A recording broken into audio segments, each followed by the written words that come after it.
Kevin J. Johnston here, freedomreport.ca. Mike Phillip from Americanuck on the screen right here, right now. Mike, we are going to talk about the Canadian Football League and how pathetic their new marketing campaign is. Have you seen it? I have not. Okay. For our American friends, football was essentially created here based off of old rules that were a copy of rugby and what some call rugger, but rugby is the correct term. Nonetheless, let's list some of the differences between American and Canadian football. First off, the field is 110 yards long, so you got the center is 55 yards. The end zones are a bit too big for my liking. They're 20 yards deep. Mike, do you know the width of the field? No. It's wide. I think it's 12 yards wider 6 yards wider each way. I knew it was wider, and we have an extra down, don't we? No, we have one fewer. We have 3 downs. One fewer. Okay, That's I had that correct. backwards. Right, and the goalposts are right on the goal line, so there's lots of collisions that take place. The goalposts interfere with passes, which I love. 12 men on the field, not 11. Unlimited backfield motion before the snap. Oh, and my favorite rule of them all, and a lot of people argue this one with me, but when you miss a field goal in the NFL, the play stops dead and the defensive team picks up the ball from where the ball was kicked. I hate that. In the CFL, if you miss the field goal bar because it's up on the front of the goal line, the call is that or that, meaning wide. The defending team then must run the ball back out of the end zone, or if they don't get out with the ball, it's considered a rouge, which is 1 point if they get tackled in the end zone. But if you can hit them and get them to drop the ball and jump on top of it, it is a touchdown, which you'll notice that the Arena Football League took their lead on that one. You can deliberately miss a field goal, hit the big mesh wall behind you, and jump on the ball in the end zone. It keeps the play going. But obviously the talent pool is weak compared to the NFL. So, I mean, the CFL would be a developmental league in comparison to the NFL. But either way, it's still our league. And in the 90s, they had an incredibly successful ad campaign saying, CFL, our balls are bigger, because the Canadian ball is bigger. It's wider because of there's more kicking in the game than in the NFL. Incredible marketing campaign. Then the Toronto Argonauts, they hired a couple of really good marketing agencies. One of them was in the States. They cooked up a brand new logo, which was phenomenal. And they had these really hard-hitting, quasi-violent commercials showing, kaboom, football's exciting. And it worked. Now, Mike, the ad campaign is, right across the t-shirt, diversity is strength. That is funny. It's pathetic, but please, Yeah, it's pathetic. Let's get your thoughts on that kind of a marketing campaign for football.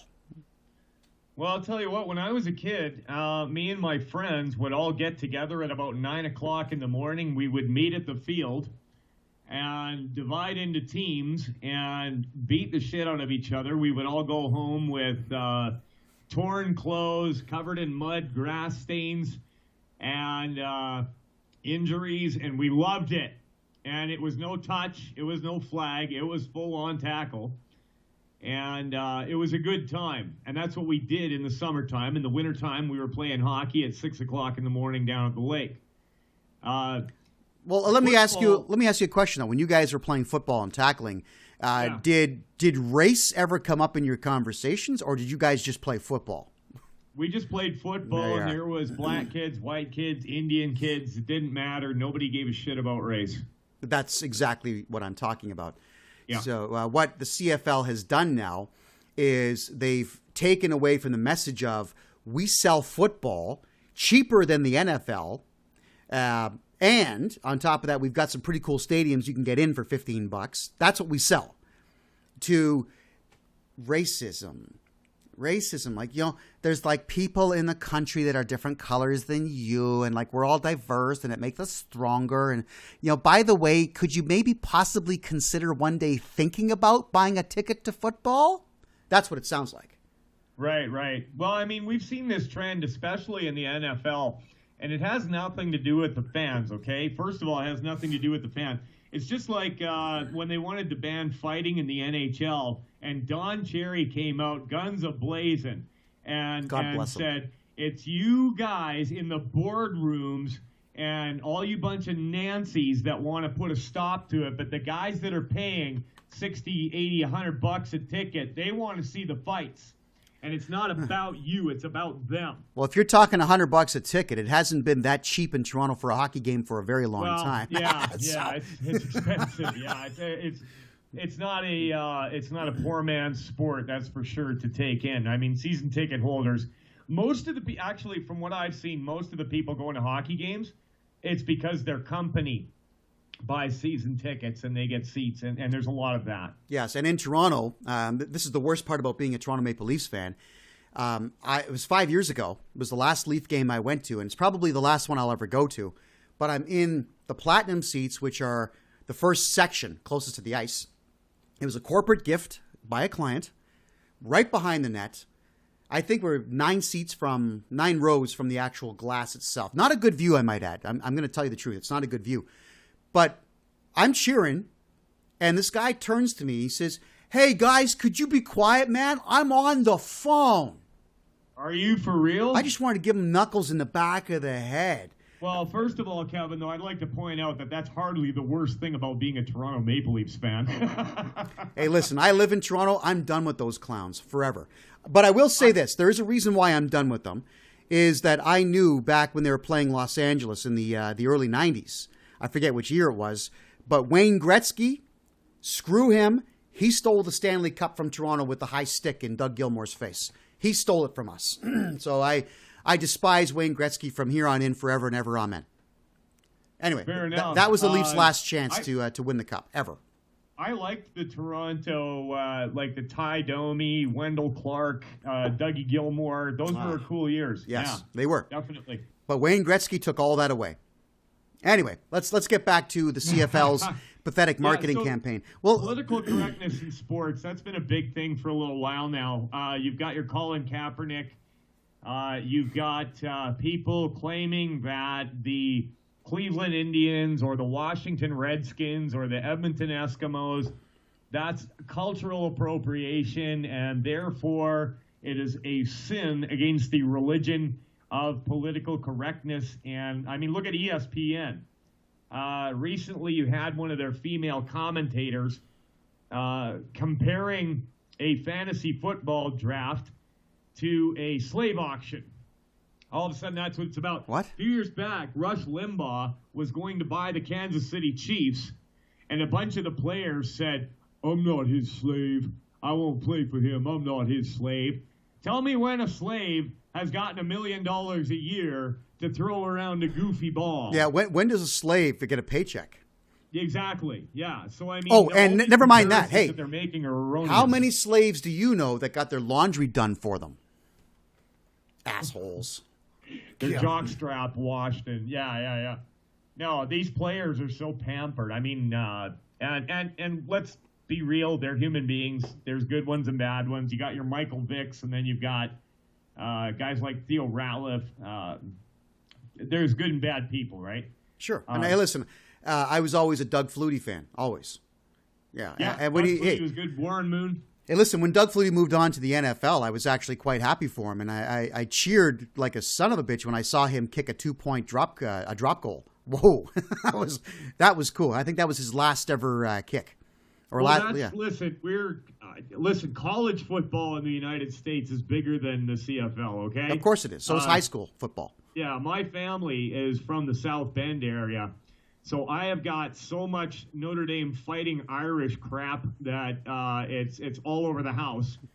And in fact, my aunt, who's a lesbian, by the way, was a security guard at Notre Dame. So I have pictures of myself on the Fighting Irish field, wrestling with my dad and throwing around a football when I was probably about 6 years old. Very I don't nice. know what that has to do with this conversation, but I thought I'd point it out. Well, but I think the point that people should pay attention to is that the CFL does not draw anywhere near the audience that college football does, and in many cases, some high school games, even high school, in the absolutely. USA. So what Football's huge. what the Canadian Football League needs to understand is that you have to go back to hard-hitting, in-your-face, action-packed commercials. You have to have a real campaign that real football fans and the guys just sitting on the fence are going to pay attention to. But everybody's into this no racism crap. In fact, I've even looked at the new rules that are coming out for hockey for next year, and there are a whole bunch of penalties you can get now for racial slurs. What does that have? Racial slurs gets you a penalty now, a 2-minute penalty. Yeah, or possibly a 5-minute major. That would have just been called unsportsmanlike conduct, because back in the day, we'd swear at each other. And in the 70s and 80s when I played hockey, believe me, man, we would throw nasty stuff at us. Hey, packy lips. Hey, stupid chink. You can't. That's my puck. Hey. And the white slurs, they came right back at me. So everybody on the ice back then, we wanted to win. And we would have done and said anything to win. That's what sport is. And if you can't handle a little bit of a name calling, there's always snakes and ladders. I'm sure you'll find. Meetup.com, I'm sure, has snakes and ladders club somewhere. Roll some dice. Well, I mean, you can have a 300-pound guy run into you at 60 miles an hour, but you can't take a name. Yeah, exactly. So, Mike, will this new campaign, this new slogan of diversity is strength, which is not their own, I might add, will this sell more tickets for football games?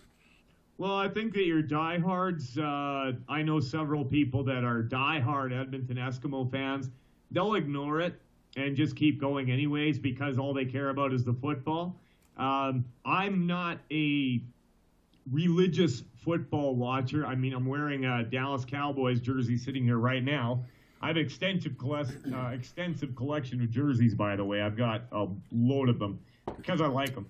But I think that, quite honestly, too much importance has been put on it in the first place. And you might argue with me about that. I mean, the whole bread and circus thing, the country's circling the drain.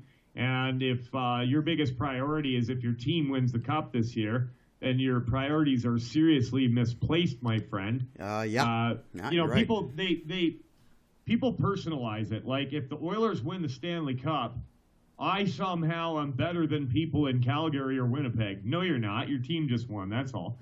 And no, not your team. The team that's elected to play in your city has won. That's all it is. Exactly. Yes. And those guys are probably from other areas. Almost a guarantee. I mean, when's the last time Canada had a Stanley Cup won here? Matt, was it? It's about the money. Was it Montreal? Was it? I think you're right. Actually, it was Montreal beating L.A. in the same series the Leafs could have won. So that would be, 93 or 94? But either way, who cares? My point, I haven't actually watched a single solitary full NHL game since the last players' strike. I gave up because that's 3 strikes in my adult life. In the same league, I'm out. So the NHL has lost me as a fan. I'm now an Ontario Hockey League or a Canadian Hockey League fan. Those are the kids who are between 16 and 21 that want hockey to be their career. They try really hard. It's good hockey.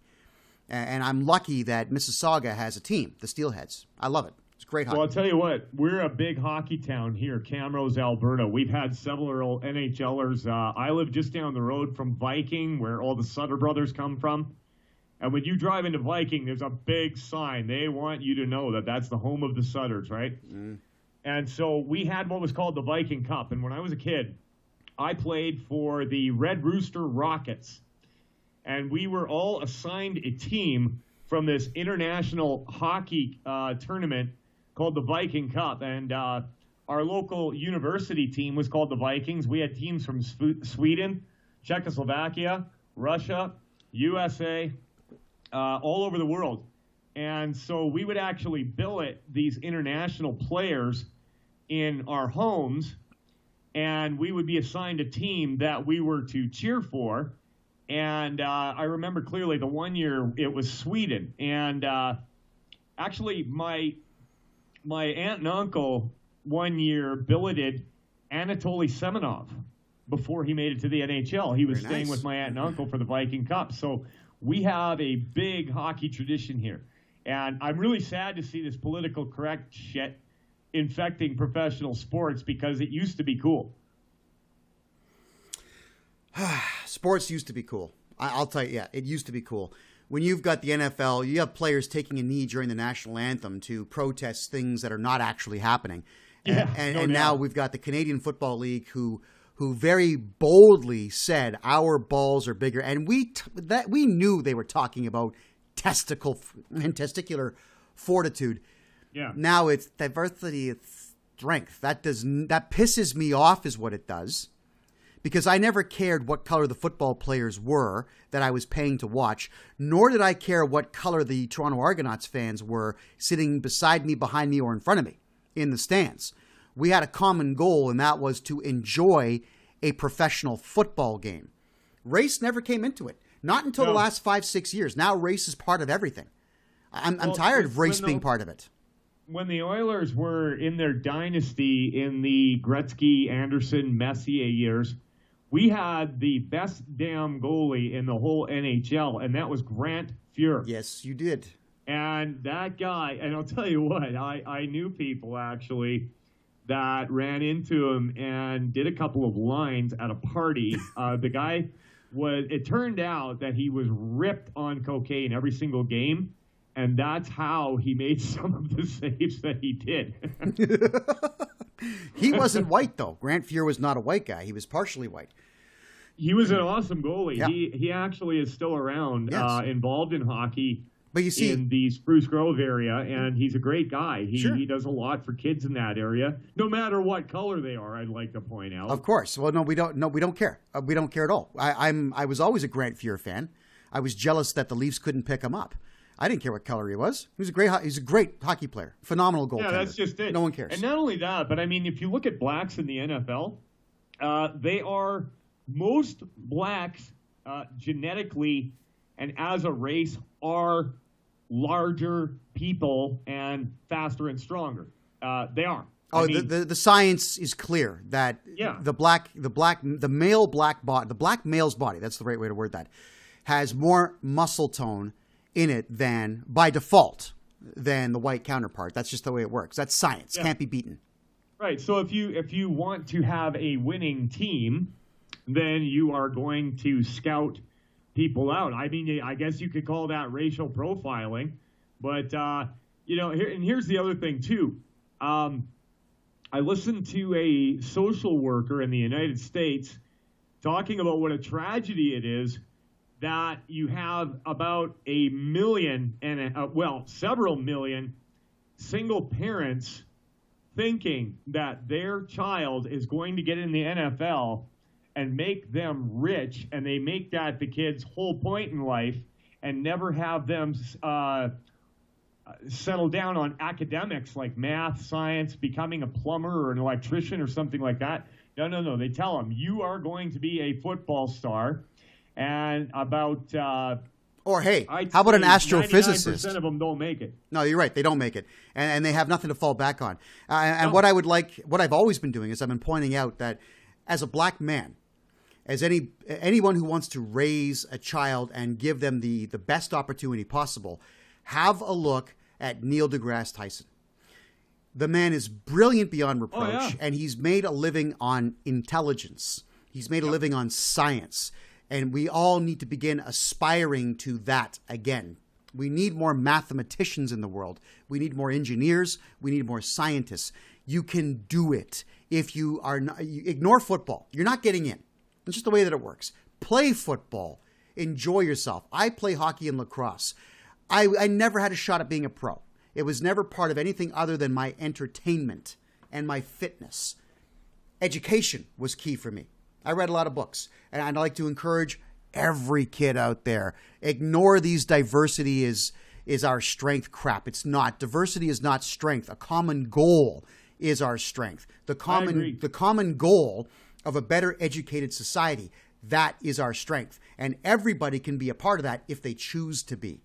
But if you want to sit there and say that diversity is our strength, first, you're either a liar or you're really stupid. Ignore the slogan. It gets back to what we were talking about in the last video that we did. It's all about getting you to confess to the religion of political correctness that diversity is strength, and you have to confess that, or you are a heretic, and therefore to be a pariah or blackballed from society or fired from your job because you did not break down and confess with your mouth that you agree with the tenets of political correctness. It always comes back to that, right? It does. And you know what? It's going to cost the Canadian Football League ticket sales.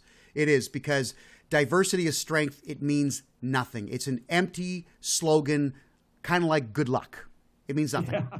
Yeah. Right. It means Yeah. absolutely It nothing. could be in a fortune cookie. Could be.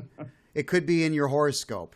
But whatever it's in, it still means absolutely nothing. And you know what? I hope it costs them ticket sales so that they smarten up and get back involved with real marketing agencies that know what they're doing and put together a marketing plan for fun, action, excitement, value, and football. Yeah. Well, hey, look what happened. Look what's happening to ESPN right now. They are hemorrhaging viewers, and they're having to lay off a large portion of their staff, and they're still not getting it. They're failing forward.